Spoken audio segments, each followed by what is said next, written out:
Assalamualaikum warahmatullahi wabarakatuh.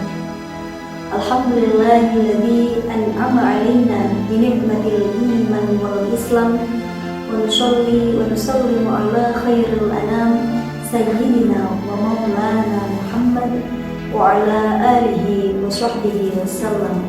Amma ba'd.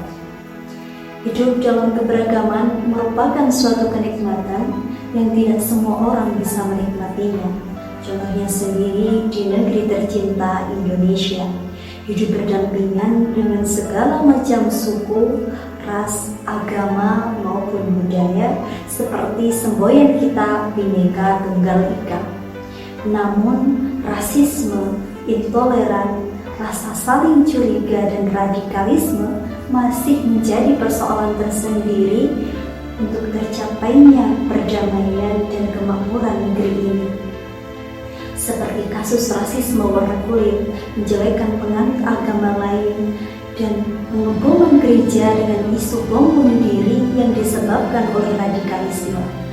Pada kesempatan kali ini saya akan menjelaskan sedikit tentang perempuan sebagai sosok yang dapat membangun sebuah perdamaian. Seperti yang diungkapkan dalam Suara Rahimah, bahwasannya perdamaian memiliki 4 dimensi. Yang pertama yaitu damai dalam konteks relasi manusia dengan Tuhan Sang Pencipta. Yang kedua yaitu damai dengan diri sendiri. Yang ketiga yaitu damai dalam kehidupan, yakni manusia dapat hidup bebas dan terhindar dari diskriminasi dan peperangan, serta mewujudkan prinsip keadilan sosial dalam kehidupan sehari-hari. Dan yang keempat adalah damai dengan alam semesta, di mana sumber daya alam dimanfaatkan bukan hanya untuk saat ini saja, namun dapat dimanfaatkan, dijaga, dan dilestarikan untuk generasi mendatang.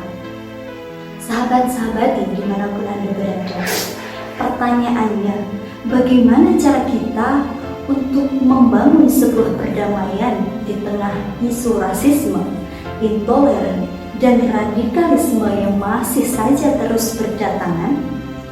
Hal itu dapat kita atasi dengan pendidikan karakter dan pendidikan sejak dini. Disinilah peran sebagai seorang perempuan, khususnya sebagai seorang ibu, yang dapat membangun sebuah perdamaian baik dalam keluarga, dalam lingkungan, maupun dalam bangsa. Sahabat-sahabat dimanapun Anda berada, peran perempuan di sini dibagi menjadi 2. Yang pertama, peran perempuan dalam keluarga, dan yang kedua adalah peran perempuan dalam ranah publik.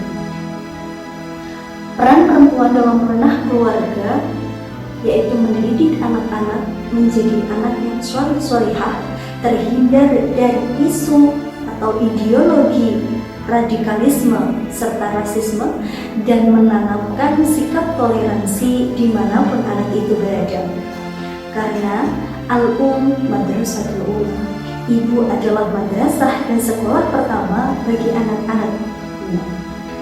Generasi penerus bangsa adalah anak-anak kita kelak.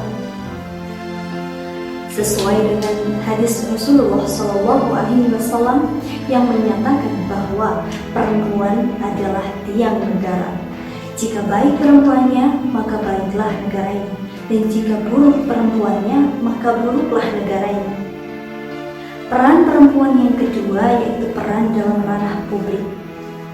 Di sini, khususnya di Indonesia, telah banyak berdiri organisasi-organisasi perempuan yang memiliki atensi besar terhadap perdamaian dan harmonisasi umat beragama. Seperti contohnya Muslimat Nahdlatul Ulama, Fatayat Nahdlatul Ulama, Aisyah, Nasyiatul Aisyah, Salimah, dan lain sebagainya.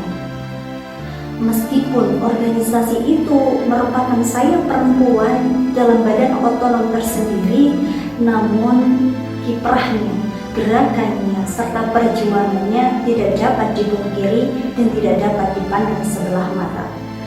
Sahabat-sahabat dimanapun Anda berada, sebagai seorang muslimah, jangan sampai merasa takut ataupun merasa minder untuk berbuat kebaikan, asalkan hal itu sesuai dengan syariat dan agama. Karena pada dasarnya manusia diciptakan dalam kedudukan yang sama antara laki-laki dan perempuan, apalagi untuk membangun sebuah perdamaian. Seperti yang dijelaskan dalam Quran surat An-Nahl ayat 97 yang berbunyi, Bismillahirrahmanirrahim, Man amila sholihan min dzakarin aw unsa wa la yuhyiyannahu hayatan thayyibah wa la najziyannahu bi ahsani ma kanu ya'malun.